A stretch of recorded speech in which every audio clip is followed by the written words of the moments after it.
J'investis dans les cryptos pour être riche dans le futur. Paire de couilles dans le futal, ainsi soit-il. Mon bitcoin et mon couteau. Je vais maintenant aborder la deuxième partie de ce live Twitch. On va parler des cryptos d'une manière générale. On va parler un petit peu aussi de la liberté, de l'identité numérique, des MNBC, du crédit social. On va parler de la tokenisation, on va parler de la finance, on va parler d'économie, on va parler d'ETF, on va parler de toutes ces choses-là. Mais d'abord, je vais commencer avec une réflexion sur le bear market qu'on a traversé, a priori. Est-ce qu'il est terminé? Je préfère être prudent, mais a priori, il est plus derrière nous que devant. Et je vous ai demandé, sur X, quelle communauté crypto avait fait le plus de bruit, selon vous, pendant ce bear market? Bon, je vous ai proposé une petite liste non exhaustive, mais en fait, l'idée derrière, c'est qu'une communauté qui est solide et engagée pendant un bear market, a priori, ça augure de bonnes choses pour la suite, pour un bull run.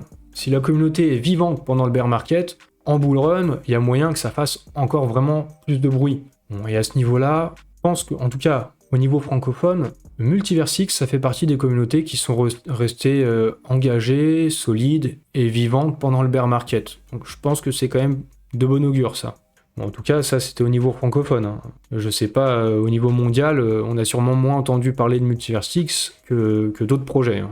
Ouais, je suis obligé d'en parler, hein, même si je parle pas beaucoup d'FTX, SBF et tout, parce que bon, tout le monde en parle, vous avez forcément les infos, et puis c'est les mêmes infos qu'on répète tout le temps, mais là je suis quand même obligé de le dire, SBF est reconnu coupable de 7 chefs d'accusation, donc a priori il va aller en prison, et la décision finale, pour connaître la sentence, le nombre d'années de prison qu'il va faire, ce sera le 28 mars 2024, donc au printemps, on sera fixé sur son sort. Bon, voilà, il n'y a pas non plus de quoi forcément s'en réjouir, même si quand on a perdu de l'argent à cause de lui, ça peut faire plaisir, mais bon, voilà, c'est quand même bizarre de se réjouir de quelqu'un qui va en prison.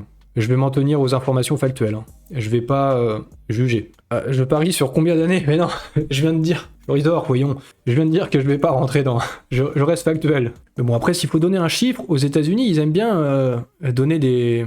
Vu qu'ils cumulent tous les chefs d'inculpation, donc si le premier chef d'inculpation c'est 25 ans, l'autre chef d'inculpation c'est 50 ans, l'autre c'est 5 ans, en fait ils cumulent tout ça, alors que nous en France, on va juste prendre en compte le chef d'inculpation avec le plus d'années de prison. Donc c'est comme ça aux États-Unis, ça peut aller jusqu'à 1000 ans ou des trucs de ce type-là, quoi. Est-ce qu'il devra passer toute sa vie derrière les barreaux?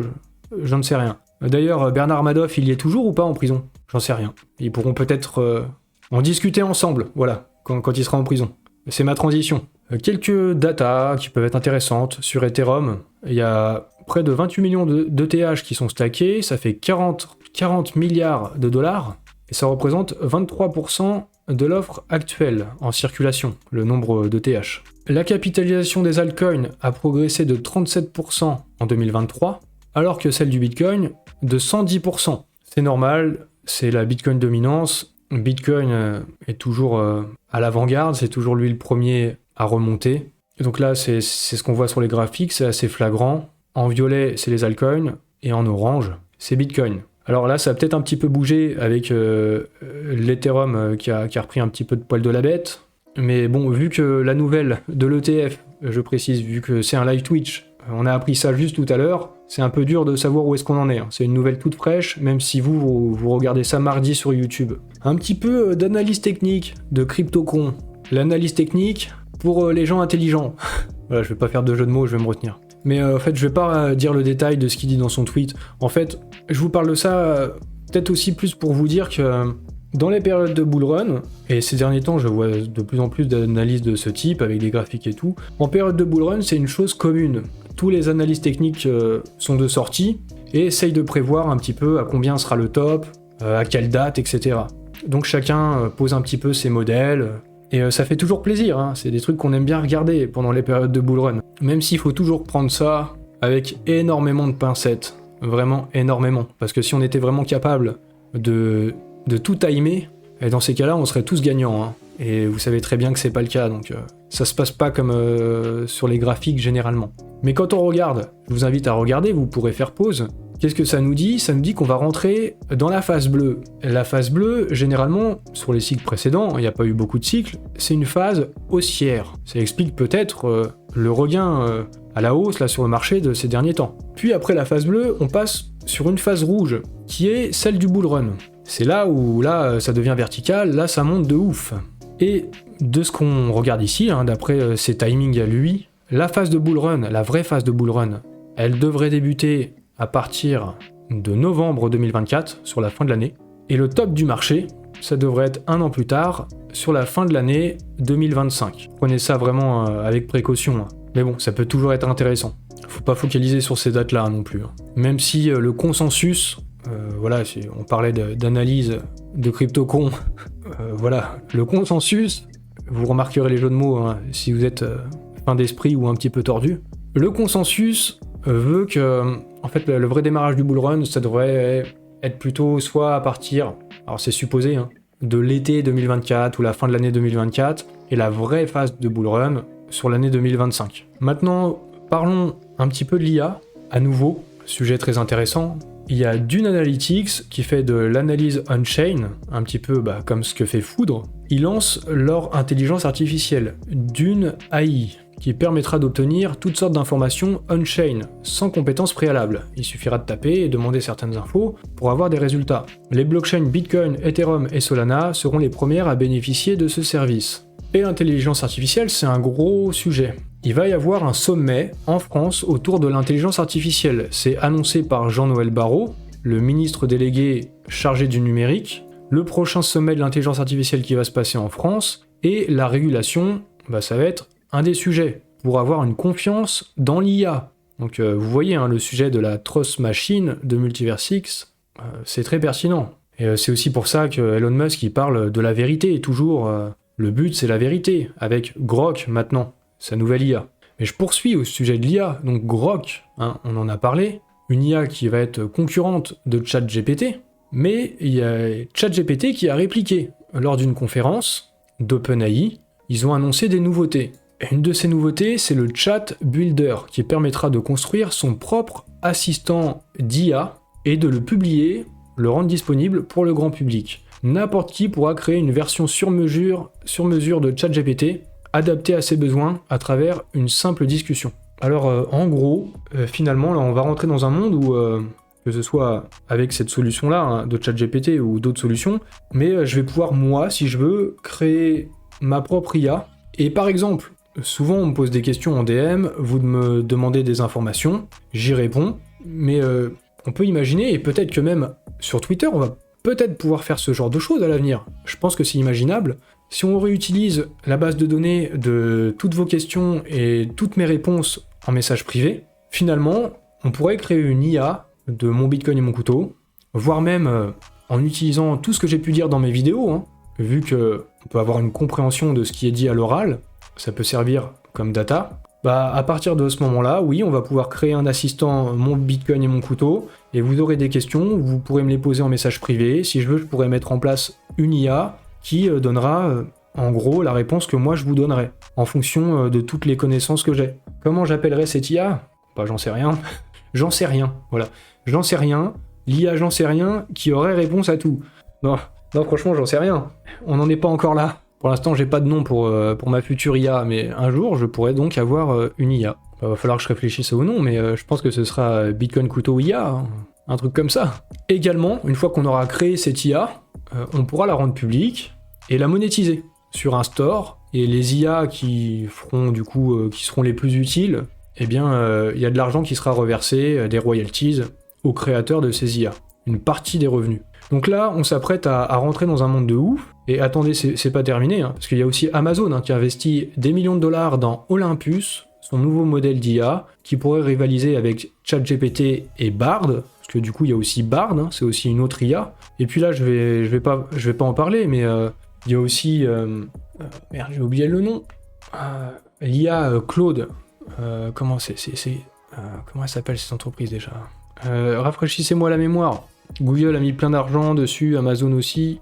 Il y a un A dans le nom. Non, vous voyez pas ? Je m'en souviens plus. Ça serait bien que je m'en souvienne quand même. Je m'en souvenais il y a 2 secondes. Oui, il y a aussi BitTensor, le projet crypto. Mais bon voilà, je me souviens plus du nom de l'IA, mais tout ça pour dire que l'IA va se répandre à une vitesse folle, je pense. Ah non, c'est Anthropic, voilà, c'est Anthropic. Voilà, Anthropic, exactement. En même temps, on l'a dit en même temps. Anthropic avec son IA Claude. Et donc voilà, il va y avoir des IA partout, des assistants personnels. Je vous ai beaucoup parlé de ça aussi dans une vidéo. Quand je vous présentais le projet Item, avant même que ce soit le projet du Launchpad, j'avais l'intuition que ce serait le projet, et je vous ai parlé dedans des assistants personnels, de l'intelligence artificielle et tout. C'était maintenant il y a plus d'1 an et demi. Je parlais beaucoup de ça. Hein. Si vous voulez aussi, ça vous intéresse, hein, le sujet de l'IA, de la data et tout, regardez cette vidéo. Enfin, si vous voulez, hein, rien d'obligatoire. J'ai beaucoup traité de l'IA hein, à cours de beaucoup de vidéos, parce que je pense vraiment que ça va être un truc... on se rend pas bien compte, mais ça avance vraiment très très vite. Hein. Il est bien possible que d'ici 2 ans, mais même avant, bien avant, finalement dans notre poche avec notre smartphone, on aura tous, j'allais dire une IA, mais même plusieurs IA, à travers différents produits, différentes applications. Il y en aura partout. Je passe au sujet suivant. Le sujet suivant, c'est des déclarations bullish. Des déclarations de Michael Saylor, donc lui, bon, de toute façon, il est toujours très très bullish hein, sur le Bitcoin. Lui, il dit qu'avec le halving et la réduction de moitié de la production de Bitcoin par les mineurs, ça va réduire de moitié la pression de vente, alors que dans le même temps, avec l'ETF Bitcoin, ça va augmenter la demande de Bitcoin. Donc, une demande qui augmente, une offre qui se contracte, qui se réduit, fusée, bullish, to the moon, peut-être pas jusque-là, mais en tout cas, ça peut augurer de bonnes choses. D'autres déclarations assez bullish et assez étonnantes qu'on n'aurait jamais cru entendre il y a quelques années, c'est Jurien Timer, directeur de la macroéconomie chez Fidelity Investments, l'un des plus grands gestionnaires d'actifs au monde. Il dit « À mon avis, le Bitcoin est une monnaie marchande qui aspire à être une réserve de valeur et une couverture contre la dépréciation monétaire. Je le considère comme de l'or exponentiel. » En fait, ce qu'il est en train de dire, c'est un peu le même discours dans la communauté crypto depuis des années, en disant que les monnaies, elles se dévaluent, elles perdent de la valeur constamment, et que Bitcoin est une valeur refuge, comparée à de l'or numérique. Et donc, là, c'est quand même pas n'importe qui dit ça, c'est quand même un directeur chez un des plus grands gestionnaires d'actifs au monde, qui tient le même discours qui est tenu dans le monde des cryptos. Et ça, c'est un marqueur assez important. On n'aurait pas vu ça dans les cycles précédents. Il y a aussi Larry Fink, PDG de BlackRock, qui lui nous dit que la prochaine génération pour les marchés, ce sera des titres qui seront tokenisés. Donc la tokenisation de la finance traditionnelle. Et ça, c'est un sujet que j'ai eu la semaine dernière dans mon dernier live Twitch sur la tokenisation. Donc ça fait sens. Il y a d'ailleurs Hong Kong qui évalue la possibilité d'autoriser un ETF Bitcoin Spot. Donc un ETF Bitcoin Spot qui devrait maintenant être validé aux États-Unis, mais aussi du côté de l'Asie, de la Chine, du coup avec Hong Kong, indirectement c'est la Chine. Hong Kong est ouvert à un accès plus large aux actifs numériques. La ville tente également de favoriser un écosystème pour les produits tokenisés.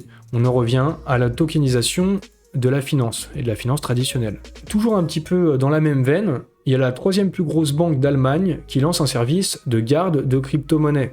Donc comme je vous disais, avec Xportal qui devient une banque, et Xportal on peut aussi avoir des cryptos. Sauf que la différence avec les banques traditionnelles, c'est que les cryptos, on n'en est pas pleinement propriétaire, c'est pas du non custodial, on détient pas nos clés. Mais les banques, au fur et à mesure, elles s'y mettent et elles proposent à leurs clients la possibilité de s'exposer aux crypto-monnaies. Il y a aussi la HSBC, l'une des plus grandes banques du monde, hein, je pense que tout le monde connaît la HSBC, qui va offrir des services de conservation d'actifs numériques, tels que des titres tokenisés, pour ses clients institutionnels. Donc on continue avec cette tokenisation de la finance traditionnelle. Et finalement, on en arrive à des déclarations d'Augustin Carstens. Qu'est-ce qu'il nous dit ? Le directeur de la Banque des règlements internationaux. Il vante les mérites des futures monnaies numériques de banque centrale, parce que ça aussi, finalement, c'est la tokenisation de la finance traditionnelle, ou de la monnaie traditionnelle, qui devient crypto. Il a dit que ce soit sous forme de gros ou sous forme de détail, il est de plus en plus clair, du moins pour moi, que ces nouvelles formes de monnaie seront au cœur du futur système financier. Les banques centrales savent qu'elles ont la responsabilité non seulement de suivre le rythme de l'ère numérique, mais aussi de diriger l'innovation pour garantir qu'elles servent le bien public. Alors, j'ai un peu traduit, en gros, pour moi, ces deux déclarations, c'est le système financier a besoin de se tokeniser pour survivre, Et si en plus on peut avoir le contrôle sur la population, avec les MNBC, c'est tout bénef. On va détailler un petit peu tout ça. La semaine dernière, dans mon dernier live tweet, je parlais justement de la tokenisation, et dans un rapport Coinbase, il était dit que c'était vital, cette tokenisation, pour la finance traditionnelle. C'est pour ça ici que je dis que le système financier a besoin de se tokeniser pour survivre. Je vous passe un très court extrait de ce que j'avais dit la semaine dernière. Et un autre point à souligner, c'est que ça semble être vital pour les acteurs financiers traditionnels. Vital peut-être parce qu'ils sont en danger actuellement, en fait. Et donc ça devient presque une obligation pour eux d'aller vers la tokenisation.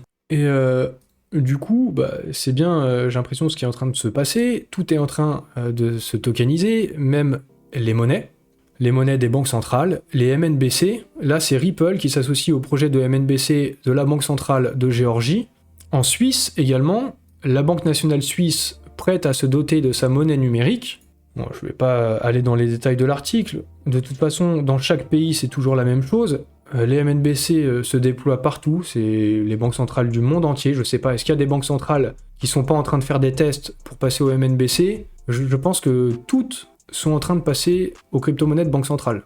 Et du coup aussi, on en vient à l'identité numérique. Je vous mettrai dans la description de la vidéo ce tweet. Il est un petit peu long, donc je vais pas tout lire, je vais pas tout détailler, mais c'est une réflexion en fait sur où on va en fait avec l'identité numérique, avec l'euro numérique, puisqu'en fait l'identité numérique, ça a été validé par l'Union européenne. Nous l'avons fait grâce au portefeuille européen d'identité numérique. Tous les citoyens pourront disposer d'une identité électronique sécurisée toute leur vie. Voilà, donc ça a été approuvé, ça va se faire, l'identité numérique européenne. Et il y a souvent des craintes à ce propos, donc faut-il en avoir peur ? Finalement, là, je parle du fait qu'avec la technologie, c'est presque une chose normale en fait et logique qu'on en arrive à avoir une identité numérique, à avoir des monnaies numériques. Finalement, tout devient numérique. Il y a les ordinateurs, il y a les smartphones, il y a la data, la musique, les robots, etc., l'IA. En fait, tout tourne autour du numérique parce que nos vies tournent autour d'Internet aujourd'hui. Et en fait, même la crypto, c'est une conséquence de l'apparition de l'informatique, d'Internet. Donc c'est plutôt logique au bout d'un moment d'avoir une identité numérique, je pense. Par contre, ce qu'il faut regarder, c'est peut-être quelles pourraient être les conséquences. Et dans ce tweet, je parle de la Chine, je parle du crédit social. C'est peut-être ce qui nous attend, c'est peut-être notre futur. Donc je vous invite à regarder ce tweet que je mettrai en description de la vidéo. Il y a aussi une vidéo sur ce qui se passe avec le crédit social en Chine. Et en fait, c'est un petit peu la fin du libre arbitre. Ça en revient à avoir des gouvernements qui contrôlent leur population par la technologie et les choix ne sont plus libres. Donc c'est un petit peu inquiétant. Si on veut pas se retrouver dans un épisode de Black Mirror, je pense qu'il faut s'en soucier. C'est pour ça que j'en parle sur Twitter, c'est pour ça que j'en parle dans cette vidéo. Voilà, je vous recommande aussi peut-être un petit peu d'y réfléchir. Et maintenant, je parle un petit peu de l'économie. Et les chiffres ne sont pas bons concernant le chômage aux États-Unis. Le taux de chômage qui grimpe à 3,9%. Donc c'est pas bon. Ça fait craindre la récession. Vous savez, vous en entendez beaucoup parler. Et au Japon, je pense que c'est justement pour ça, pour éviter une récession. Alors attention, ça peut paraître contre-intuitif. Ils ont un plan de soutien de l'économie de 107 milliards. Le but, c'est de lutter contre l'inflation. Ça peut paraître un petit peu contre-intuitif, parce que, en gros, on injecte plus d'argent, on augmente la masse monétaire. Faire ça, ça contribue à l'inflation, justement. Donc ça paraît ridicule. Mais c'est un peu plus complexe que ça, quand on s'intéresse à la macroéconomie. En fait, leur programme, c'est une réduction d'impôts et une aide aux ménages à faible revenu. En effet, quand on augmente les dépenses, c'est le cas en faisant des aides aux ménages, et quand on diminue les recettes fiscales, donc avec les réductions d'impôts, ça aboutit à une augmentation de la dette. Donc c'est pas forcément très bon d'augmenter comme ça sa dette. Mais moi je suppose que leur objectif c'est la relance économique, stimuler l'économie, stimuler la croissance à court terme, et éviter une hausse du chômage et un enlisement. Donc éviter ce qui se passe aux États-Unis. Il y a une logique derrière tout ça, ils font pas juste n'importe quoi, en tout cas je doute pas à un moment qu'il y en ait qui essayent de bien faire, avec les moyens du bord. Et c'est pas simple du tout. Le choix d'augmenter la dette, ça peut être discutable, mais avec une économie qui tourne au ralenti, le remboursement de la dette devient justement compliqué. Pour rembourser la dette, il faut de la croissance. Quand il n'y a pas de croissance, quand il y a plus de chômage, on peut pas rembourser la dette. Donc finalement, il n'y a pas de choix optimal, et autrement dit, c'est la merde. Voilà. c'est la merde, et c'est sans doute pour ça que le système financier a besoin de se tokeniser pour survivre. Et au passage, si on peut avoir plus de contrôle sur la population, avec des MNBC, avec des monnaies programmables, avec du crédit social, ça aide pour mener une politique monétaire avec plus de stabilité. Bon, c'est des choses dont je vous ai parlé si vous suivez mes vidéos. Voilà, j'ai déjà parlé de ces choses-là, mais bon, ça devient assez évident tout ça. Ça devient assez évident pour les personnes qui s'y intéressent. Et pour terminer cette émission, parlons de l'ETF Ethereum, c'est un peu la news de la journée. BlackRock qui serait sur le point de déposer une demande d'ETF Spot, ETF Ethereum Spot. C'est dur à dire parce que j'ai l'habitude de parler de Bitcoin Spot pour les ETF, mais là, comme on le voit là sur le visuel, il y a l'eShares Ethereum Trust qui vient d'être enregistré dans le Delaware, donc l'eShares Bitcoin Trust de BlackRock avait été enregistré de la même manière 7 jours avant le dépôt de demande d'ETF auprès de la SEC. Donc si c'est le même processus qui se répète, il va bien y avoir un ETF Ethereum Spot qui va être déposé par BlackRock auprès de la SEC, et donc ça, c'est plutôt bullish. Donc comme je vous disais encore, si vous suivez mes vidéos, c'est des choses dont j'ai parlé il y a quelques semaines, sur le fait qu'après Bitcoin, ce qui était probable, c'est que ce soit Ethereum, et peut-être même ensuite, encore d'autres crypto-monnaies. Finalement, avec ces ETF, ça reste cohérent, avec cette tokenisation de l'économie, de la finance, et c'est pour ça que ça intéresse la finance traditionnelle, ces produits-là, les actifs numériques. Pour terminer, juste pour l'anecdote, il y avait un tweet de Crypto Farmer, et c'était tout à l'heure, parce que tout ça s'est passé aujourd'hui. Ethereum, qui était en retard ces derniers jours, alors qu'il y avait certains alts qui commençaient à reprendre du poil de la bête, à exploser et à pumper, comme le GLD, on pouvait s'étonner que Ethereum restait assez faible. Donc Crypto Farmer, il a fait un tweet, il disait « Est-ce que quelqu'un a le numéro de TH pour lui dire qu'on attend qu'il aille un peu plus haut ?» Et donc pour plaisanter, j'ai dit qu'il attendait aussi lui-même TH son ETF Spot. Et j'ai fait cette blague, et seulement quelques minutes après, il y a eu cette news du dépôt de l'ETF Ethereum Spot par BlackRock. Donc voilà, c'est marrant. Finalement, il suffisait de demander. Donc demandez peut-être un ETF Spot sur le GLD, on sait jamais. Et s'il doit y avoir des ETF sur d'autres cryptos, ne rigolons pas, c'est possible. Mais ça devrait être sur des cryptos forcément les mieux régulés, les plus en conformité avec les législations, puis aussi les projets qui sont en partenariat avec des grandes entreprises, peut-être, voilà, qui sont soutenus par de gros acteurs de l'industrie, comme peut-être le GLD, moi je sais pas, quand il y a des Google, quand il y a des Deutsche Telekom, des Tencent, etc. Et puis Multiversix qui est très bien réglementé. Donc pourquoi pas, finalement. Mais bon, vraiment là, pour le coup, c'est vraiment de la spéculation.